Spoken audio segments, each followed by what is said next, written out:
Welcome guys. Today we move to simple sentences. Synthesis के अंतर्गत 3 वाक्य होते हैं. Combine the sentences means synthesis. The way of synthesis goes through the clauses. आपने clauses पढ़ लिए तो आपको सिंथेसिस समझना आसान हो जाएगा. क्या करते हैं हम इसमें? विभिन्न दिए गए वाक्यों को, सिंपल सेंटेंसेस को मिला के एक वाक्य बनाते हैं. वाक्य कितने प्रकार के बन सकते हैं? Number 1 simple sentence, number 2 complex sentence, number 3 compound sentence. आज हम पढ़ेंगे सिंपल सेंटेंसेस बनाना. किसे कहते हैं सिंपल सेंटेंस? जिसमें एक सब्जेक्ट हो और एक वर्ब हो. बाकी उसका ऑब्जेक्ट आ सकता है, कॉम्प्लीमेंट आ सकता है, उसके आगे एडवर्बियल फ्रेज, एडजेक्टिवल फ्रेज, ये सब कुछ आ सकता है. लेकिन सब्जेक्ट एक होगा, वर्ब एक होगी. तो हमने पहला रूल पढ़ा था पार्टिसिपल का प्रयोग करके, present participle, past participle, perfect participle. आज उन्हीं वाक्यों को या वैसे ही वाक्यों को आप प्रेजेंट या पार्टिसिपल से न बना करके इन्फिनिटिव से बनाओगे. क्योंकि जब माना 4-5 वाक्य दे दिए जाएंगे तो किसी को आप पार्टिसिपल से चेंज करोगे वर्ब को, किसी की वर्ब को आप इन्फिनिटिव से चेंज करोगे. आगे भी पढ़ोगे किसी की वर्ब को आप जेरेंड से चेंज करोगे, किसी के वर्ब को आप पार्ट्स ऑफ स्पीच चेंज कर दोगे, किसी का क्वेश्चन अपोजिशन बना दोगे. तो ऐसे आप क्या करोगे? शेष वर्बों को चेंज कर दोगे और एक वर्ब और एक सब्जेक्ट रखोगे. तो आज हम जा रहे हैं रूल नंबर 2 इन्फिनिटिव का प्रयोग करके. इन्फिनिटिव किसे कहते हैं? हिंदी शब्द में तो इसके अंत में ना, ने, नी या के लिए लगा रहता है. जाना, खाना, पढ़ना या पढ़ने के लिए, खाने के लिए, जाने के लिए. और जो बेस फॉर्म होता है वर्ब का, गो, कम, रीड, ईट, टीच, उसके आगे टू लगा देते हैं. To go, to come, to read, to play, to sit, to stand, to jump, to teach. ये क्या हुआ? इन्फिनिटिव हुआ. अगर पैसिव में है ना, तो क्या होगा? To be third form, to be married, to be educated, to be done, to be played. अब आप आइए आज combine the following set of simple sentences into a simple sentence by using infinitive. तो इन्फिनिटिव का प्रयोग करके आपने आज सिंपल सेंटेंस बनाना है. Sentence number 1, she has a daughter, she must get her married. उसकी एक लड़की है, उसे उसकी शादी अवश्य करनी है. तो सी हैज़ ए डॉटर तो ठीक है, इसको रखते हैं. ये सी यहाँ अकोमोडेट हो गया. अब she has a daughter to get her married. She must की जरूरत नहीं है. मस्ट गेट किससे बना है? गेट से बना है. तो गेट के आगे टू लगा दो, वर्ब की फर्स्ट फॉर्म है. To get married. और दूसरा तरीका क्या है? She has a daughter to be married. अब बी इसलिए नहीं लगा रहा हूँ मैं, is, am, are, was, were नहीं आया है. अगर is, am, are, was, were आया होता तो हम क्या करते? To be. लेकिन गेट आया है तो टू गेट हर मैरिड. तो क्या होगा? सी has a daughter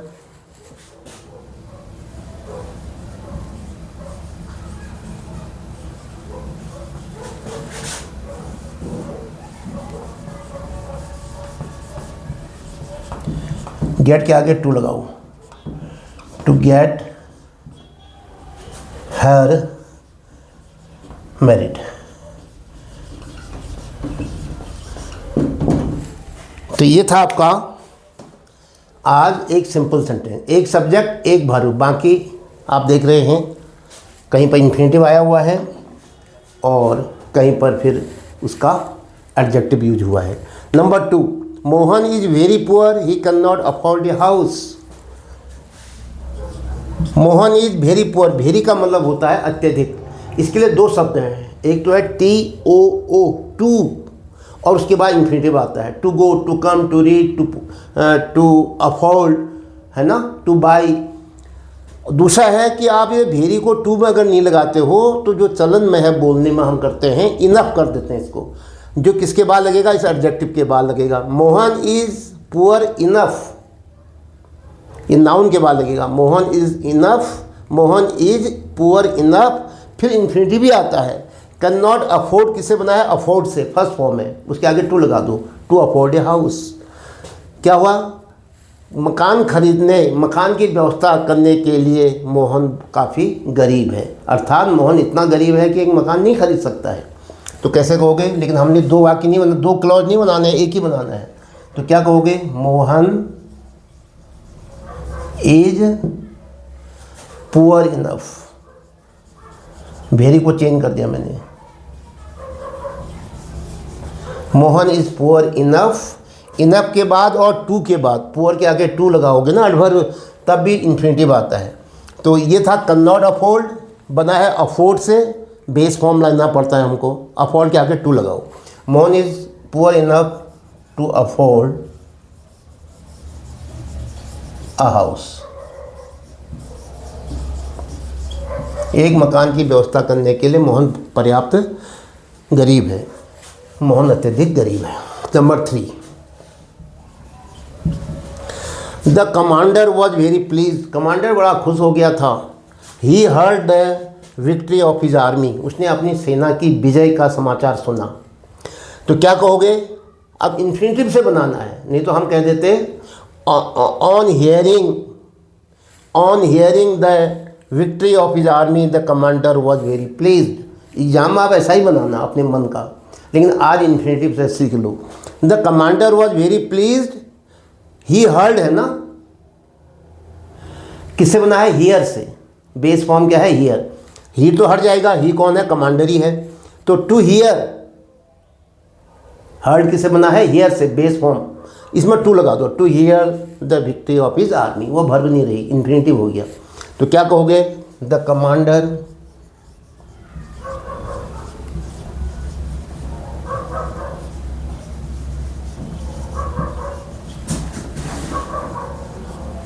was very pleased. The commander was very pleased to hear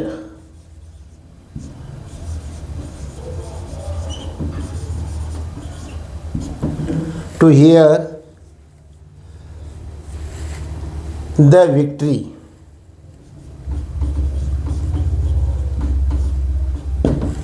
victory of his army। अपनी आर्मी की विजय को सुन करके कमांडर बहुत खुश हो गया। The commander subject, was verb. Next,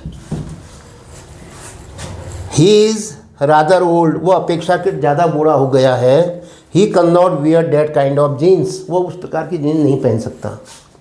तो क्या कहोगे? द ही इज इसकी जगह मैं लिख देता हूँ लो।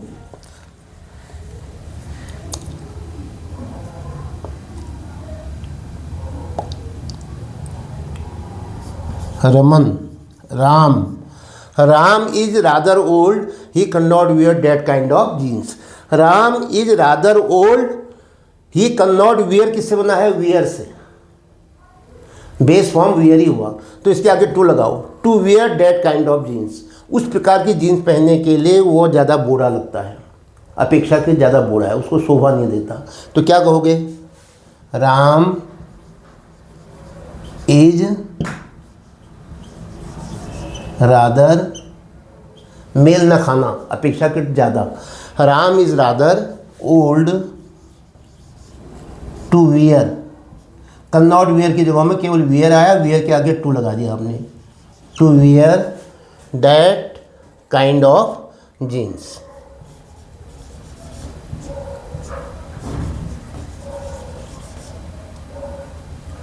दैट काइंड ऑफ जीन्स नहीं होती, फटी पुरानी, कहीं पर फटा है, कहीं पर कुछ है, घुटने फटे हुए हैं। अब वो बूढ़ा आदमी कहाँ पहनेगा? ज़्यादा बूढ़ा हो गया, ज़्यादा शयाना हो गया। Ram is rather old to wear that kind of jeans. तो राम सब्जेक्ट और इज जो है वर्ब। एक ही सब्जेक्ट आया है, एक ही वर्ब, बाकी हमने इन्फिनिटिव बना दिया दूसरे वर्ब को।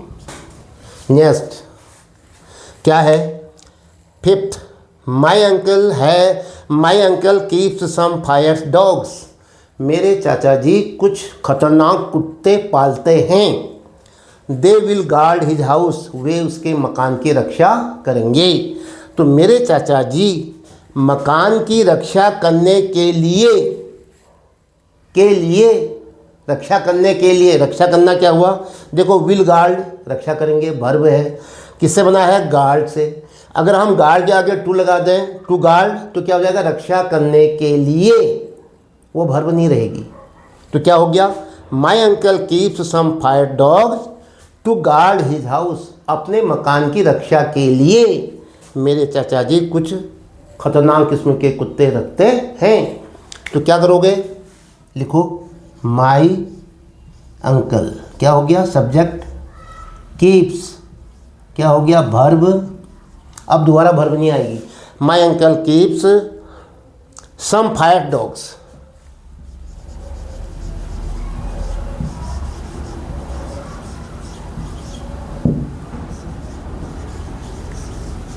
अब मैंने कहा क्या करो, दे विल गार्ड है ना, वर्ब है विल गार्ड, दे की ज़रूरत है नहीं क्योंकि डॉग आ चुका है, ये इनके लिए आया है, वे कौन रक्षा करेंगे, वे यानी dogs.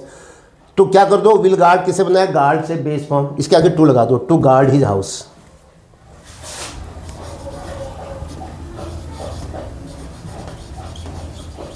To guard his house,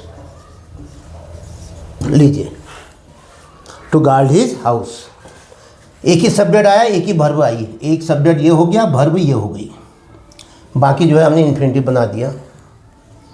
next 6, Hari was very angry, Hari को बड़ा गुस्सा आया था, हरी बहुत क्रोधित था, ही कुड नॉट स्पीक, वो बोल भी नहीं पाया, वो बोल भी नहीं सका।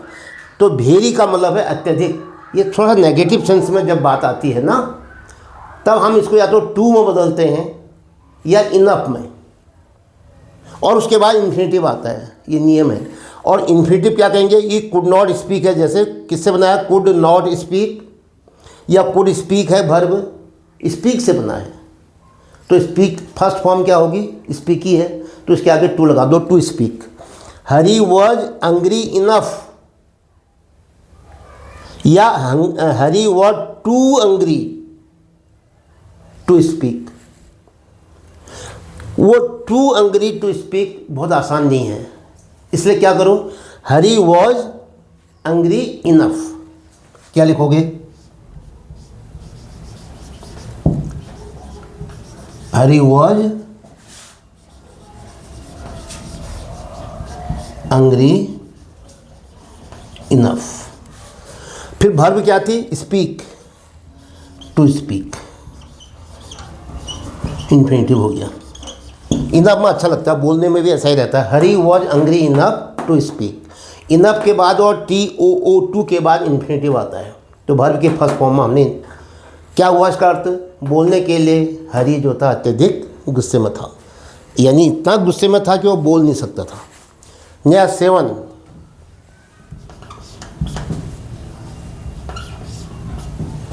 क्या दिया है, the policeman rushed into the burning house, police का आदमी जलते हुए मकान की तरफ भागा, जलते हुए मकान के अंदर घुसा, के अंदर भागा। He wanted to save the child, वो चाहता था एक बच्चे को बचाना, उसके अंदर एक बच्चा रह गया था घर के अंदर, जलते हुए घर के अंदर। तो क्या कहोगे, the policeman rushed into the burning house to save the child. देखो ही वॉन्टेड, वो चाहता था, उसका मकसद तो दौड़ने में ही आ जा रहा है, रश है ना, तो क्या जरूरत है ही वॉन्टेड कहने की, चलो ही तो पुलिस मैन में आ गया, समा गया, ये समझ में आया। अब वॉन्टेड चाहता था, क्या चाहता था उस करने के लिए, तो वो एक्शन कर रहा है, rushed into the burning house कह रहे हैं हम, तो वॉन्टेड की कोई ज़रूरत ही नहीं है। और टू सेव द चाइल्ड, ये खुद ही दे रखा है इन्फिनिटिव, बच्चे को बचाने के लिए। तो क्या कहोगे, the police man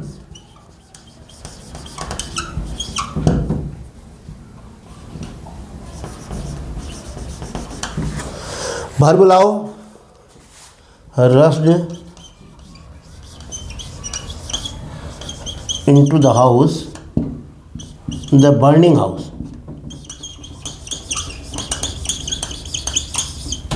the burning house किसके लिए, बच्चे को बचाने के लिए, इसको उतार दो, ये टू सेव द चाइल्ड।